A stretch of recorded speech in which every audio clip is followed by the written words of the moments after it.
네, 정치하 시간인데요. 그 전에 잠깐 기상 상황 전해드려야 될 것 같습니다. 현재 경남 통영시와 거제시에 호우경보가 발효했다고 합니다. 지역 주민분들 안전에 꼭 유의해 주시기 바라고요.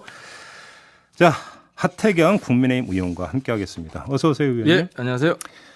서해 공무원 피격 사건이 있었고요. 이번에는 탈북어민 북송 사건이 있었고 예. 여기 또 하나로 더 추가를 하시는 것 같은데 어제가 2018년 7월에 발생한 해병대 상륙 기동 헬기 마리논 추락 사고 사주기였는데 전면 재조사를 요구를 하셨어요. 왜 재조사가 필요하다고 보세요? 유족들 요구를 저희들이 받아들인 건데요. 이제 일부분 조사를 안 했어요. 그러니까 당시에 이제 회전축 결함 헬기에 맞아요. 회전축 결함은 조사해서 이제 발표가 됐고 유족들 주장은 그 날개도 결함이 있다는 겁니다. 그래서 이 사고의 시작이 날개가 동체를 때렸고 그 충격으로 회전축에 문제가 생겨서 떨어졌다.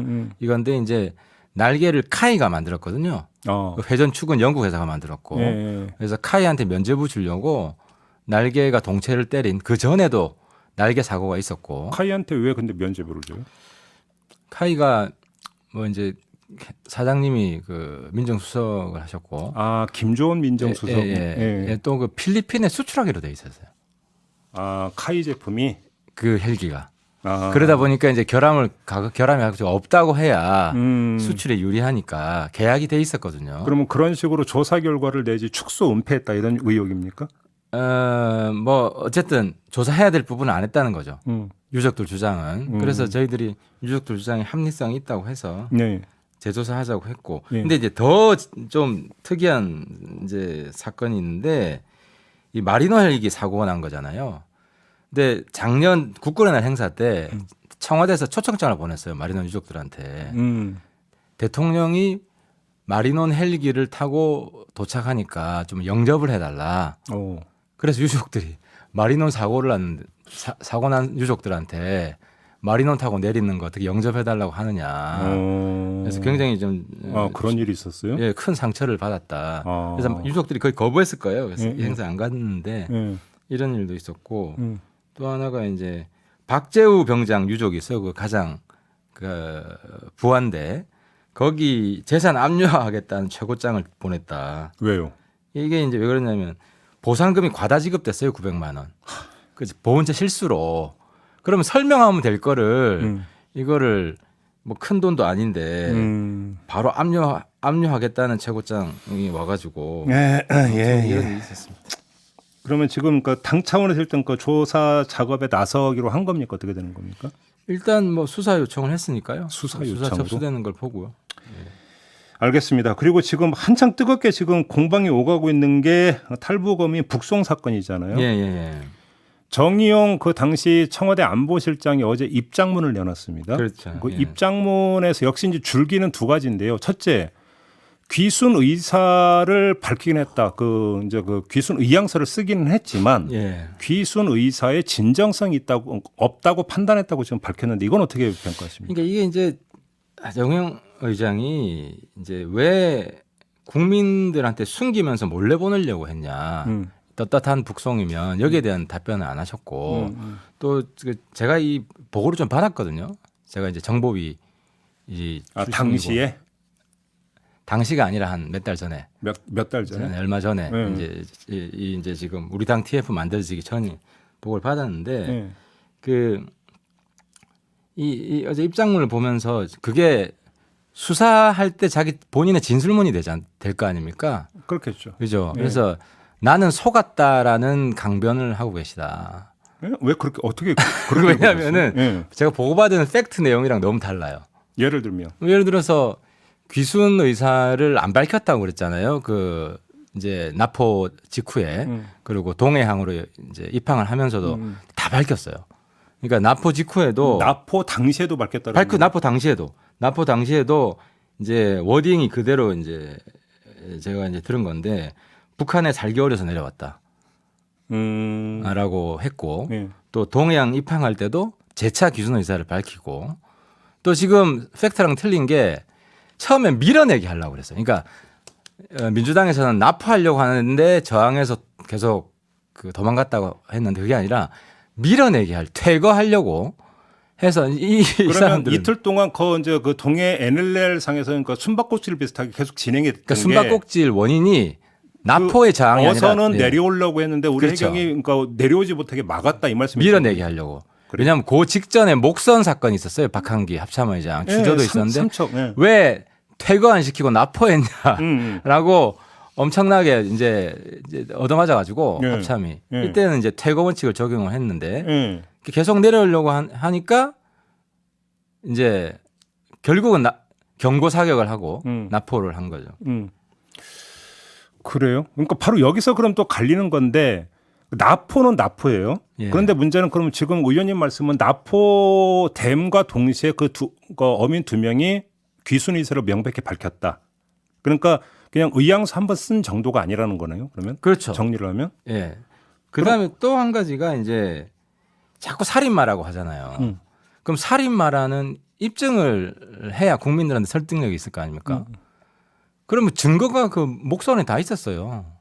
그런데 지금 정의용 그 실장이 어제 밝힌 입장문에 보면은 그 이제 살해를 한 다음에 그 배 모든 흔적을 지우고 심지어 페인트 칠까지 했다 이런 대목이 나오는데 그러니까 페인트 칠 안 했어요. 그것도 잘못 알고 계시더라고요. 그러니까 그것도 팩트 잘못 알고 예, 있어요. 예. 가판에는 가판 위에는 피가 흥건하게 고였을 거 아니에요. 그걸 이제 다 씻어내고 페인트 그 가판에 했다. 페인트 칠을 했다는 건데 가판에는 페인트 칠을 안 했고 페인트는 어디 칠했냐면 배 바깥에 배 이제 숫자가 있어요. 배 번호. 그걸 좀 고쳤대요. 그 정도기 때문에 가판 위를 그러니까 페인트 칠한 건 아니다. 그렇죠. 그래서 DNA 충분히 그 검색이 가능하잖아요. 그럼 의원님 잠깐만요. 그러면 이 2명이 16명을 살해했다라는 것도 지금 신빙성이 없을 수 있다 이렇게 보시는 그러니까 겁니까? 문제는 살인마기 때문에 북송했다 그러면은 물증까지 확인을 해서 국민들한테도 정확하게 알리고 그래야 될 거 아닙니까? 살인마라서 북송했다. 근데 이제 물증을 조사하자고 그랬어요. 국정원 수사팀에서는. 근데 청와대에서 하지 마라 그랬고. 근데 그 관련해서 지금까지 나온 그 뉴스만 가지고 저는 뉴스밖에는 볼 수가 없으니까 종합은 2가지잖아요. 그렇게 판단했던 근거가 하나는 당시 SI가 있고 두 번째 그들의 어떤 진술 내용이 있다. 이거 갖고 안 되는 겁니까? 16명을 살해했다는 당연히 유죄가 안 되잖아요. 그러니까 물증까지 있어야. 그러니까 이제 살인마라는 거를 확정해야 되는데 확정하는데 물증이 있는데 존재하는데 물증을 조사를 안 하고 그냥 보냈다는 거는 살인마이기 때문에 보낸 게 아니라 보낸 건 정해져 있었고 살인마라는 사실은 부차적이었다라는 거죠.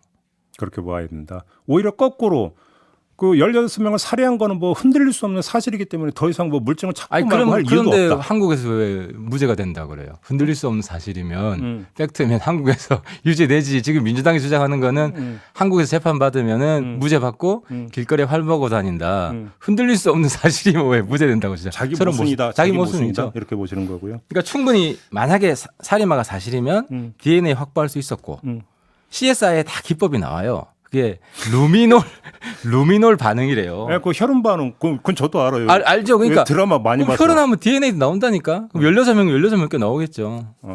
루미놀이 등장합니까 여기서? 그럼 그건 어떻게 보세요? 아무튼 이 그 북송의 정당성은 어떻게 평가를 하세요? 다른 거 다 빼고 그러니까 헌법과 법률에 기초해서 이게 이제 대한민국이 문명국가냐 하는 잣대가 되는데 그 페스카모 문재인 대통령이 일단 무죄 추정 원칙으로 변호해야 된다. 그 사람들도. 이게 이제 고문 방지 협약이라는 게 있고 강제 송환 금지 원칙이라고 있어요. 우리 대한민국이 다 가입한 국제 조약인데 그 사람들 탈북자 이야기 들어보면 한 50일 동안 고문 받다가 참수형 당했대요. 이제 이건 전원입니다. 이 두 사람? 예, 그 두 사람이. 그러니까 북한에 들어가면 그렇게 처벌받는 처벌 이유도 살인이 아니고 탈북자들 이야기는 이제 민족 반역자, 탈북 때문에.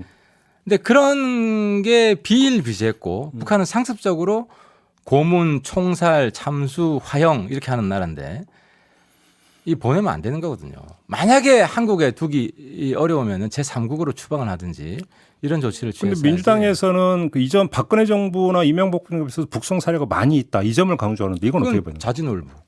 그러니까 자진월부하는 사람은 만세 부르면서 넘어가잖아요. 그러니까 이제 그거에 대해서 뭐 이제 그 탈북이 아니라 사고로 그냥 넘어갔거나 해서 나 북으로 돌아가려 한 경우였다. 그렇죠. 모든 경우가. 그러니까 자진월북은 사진 보면 알아요. 다 만세 부르면서 넘어가요. 알겠습니다. 이게 어디까지 그러니까 수사까지 간다고 봐야 되는 거죠? 수사하고 있죠. 그렇게 되는 거고. 그래서 아마 제 생각에는 그 정용 실장의 말이 본인의 진심이라면 이거는 서훈 국정원장이 속였다, 허위 보고를 했다. 그래요. 그건 좀 그렇게 일단 되는 거죠. 그거는 좀 일단 좀 수사 결과를 좀 지켜보도록 하고요. 다른 문제 좀 여쭤볼게요. 네. 대통령실 직원 채용이 계속 문제가 되고 있지 않습니까? 일단 총평부터 좀 해주세요. 어떻게 그러니까 보세요? 이제 민주당에서 사적 채용이라는 개념으로 규정을 하는데 사적 채용은 내 사비로 채용한 사람이 사적 채용이에요. 그러니까 이 공적 채용이고요. 네. 그다음에 이제 저는 이 대통령실 취업 문제에 대해서 한번 국민들 관심 있으니까 살펴보자고 하면 살펴볼 수 있다고 보는데 문재인 대통령실 것까지 같이 했으면 좋겠어요. 왜냐하면 문재인 대통령 때 김정숙 여사 의상 디자이너 딸 채용 때문에 저희 당이 문제 제기를 했었고 그때 이제 박수현 홍보수석이 이런 얘기를 했어요. 청와대는 대부분 추천 채용을 한다. 공모를 하는 게 아니라 신뢰나 보안이 최우선이기 때문에 그러니까 똑같은 추천 채용이에요. 이제 항상 이런 문제 나오면 이게 이제 어느 순간부터가 거의 이제 이 전통적 화법이 되어버는데 당신들은 이전에는 이런 얘기가 나오는데 아니 대통령실의 일반적인 관행이었거든요. 이 추천 채용이. 자 그러면 한번 제가 이렇게 한번 돌려서 질문을 드려볼게요. 이게 정상적인 채용이었는가? 왜 이 질문을 드리냐면 지금 대통령실 관계자의 멘트를 보면 이 우 씨의 아버지가 강릉시 선관위원이라는 걸 알고 채용을 했거든요. 이건 정상적이고 정당한 채용이라고 평가하십니까? 아니, 좀 전에 제가 방송 들었는데 아빠 아들이 투표 성향이 다른 경우가 많잖아요. 아니 투표 성향이 아니죠. 그러니까 정치적 성향이. 아니 다를 수 있죠 당연히. 그러니까 제가 여쭤보는 건 자기의 아들이 대통령실에서 근무를 한다면 선관위로서의 직무, 아버지가 선관위원으로서의 직무를 수행하는 데 있어서 간접적으로 영향을 미칠 수 있는 소지를 대통령실은 경계를 하는 게 맞는 거 아닌가요? 아무 일도 못해요. 그게 상식 그러니까 아닌가요? 그게? 분리된 인격체로 간주하고 해야지. 아니 그러면은 아들이 검사고 그런 식으로 그죠? 따지면 이해충돌방지법이라는 걸 뭐하러 만들겠어요 사실. 근데 따지고 선관위원이라는 게 이 네. 심사하는 정도지 위원장도 아니고. 근데 공정한 선거 관리 감시잖아요 사실은. 선관위의 기본 업무는. 그럼 선관위 전수조사를 한번 해봐요. 아니, 그 전수조사를 해봐요. 그렇게 따지기 아니 시작하면. 일단 불거진 사례부터 그러니까 봐야지. 선관위원이 각 지역구별로 다 있는데 네. 그냥 동네 유지들이거든요. 많은 분들이. 그리고 민주당에서 추천하고 여당 야당 각각 추천을 해요. 그러니까 당 소속 사람들이 들어가요. 많은 부분. 그러니까 그러면 제도를 뜯어 고쳐야지 그 특정 사례를 자꾸 시비를 거죠. 아니 바로 그거예요. 그러면 저는 그 제도도 한번 손봐야 된다고 보는데 그런 건 할 수 있죠. 다른 게 아니라 윤석열 대통령 공정과 함께 상식을 강조했잖아요. 그러면 상식의 범주에서 대통령실에서 먼저 경계하고 조심해야 되는 부분들이 있는 거 아닌가요? 이게 상식적인 질문이고 그러니까 문제 제기 아닌가요? 이 친구가 이제 9급 행정직이잖아요. 그러니까 이제 청년들이 관심이 많아요.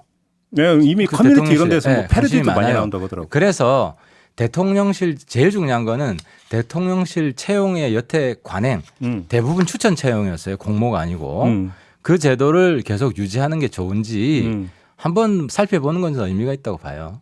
그러니까 제가 볼 때는 그 채용 절차의 문제가 아니라 채용에 있어서 대통령실이 무엇을 경계하고 무엇을 원칙으로 삼아야 될 것인가. 저는 이 점이 본질적인 거라고 생각하거든요. 저 개인적으로. 그런데 부모님 직업 따라서 자꾸 그렇게 되면은 대한민국이 좀 연자제가 되는 거 아니에요? 아니 그거는 아니 그러니까 불이익을 주는 선관위원은 그러니까 본인의 권한 그리고 뭐 돈을 받는다든지 네. 이런 그냥 명예직이에요. 근데 그런 명예직을 위원들 명예직이 얼마나 많은데.